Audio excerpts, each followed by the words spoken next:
Don't do shadow work anymore. Do this instead. I've been studying the mind for 16 years now, and one of the main things that I've really studied is how language impacts us.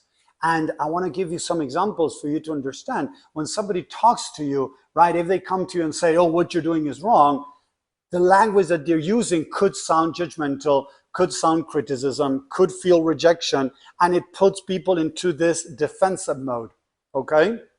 But if somebody comes and says, hey, you know what, Tommy, I would like to talk about, when you're raising your voice, how I feel, right? Because when you raise your voice, it makes me feel blah.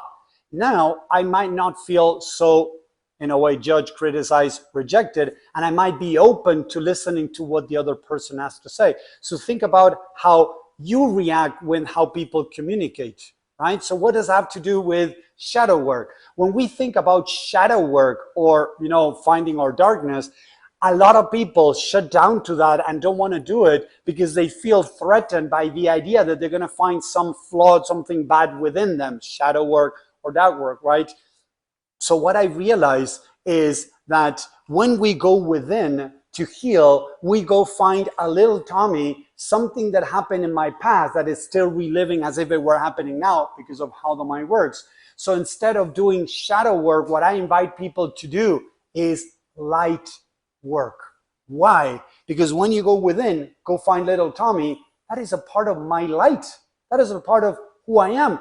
That has maybe a cloud, a language, a belief that thinks that he's not good enough, that he's not worthy, that he's not lovable. Something happened during childhood that part of me got stuck in time, but it's still light. The book could be covered a little bit in that mental fog because of something that happened to him, but it's still light. So what I'm doing now, when I talk to people that I'm working with and I'm spreading the word more and more, that instead of keep working as let's do shadow work, something that Carl Jung taught, and I love the work of going within and healing, don't get me wrong, into the subconscious mind to find our parts that have been, kicked out, have been repressed, have been ignored, have been outcast, to bring them back and integrate them. I found it that it's much better to call it light work, because it doesn't challenge us. It doesn't feel so threatening to go do shadow work than doing light work.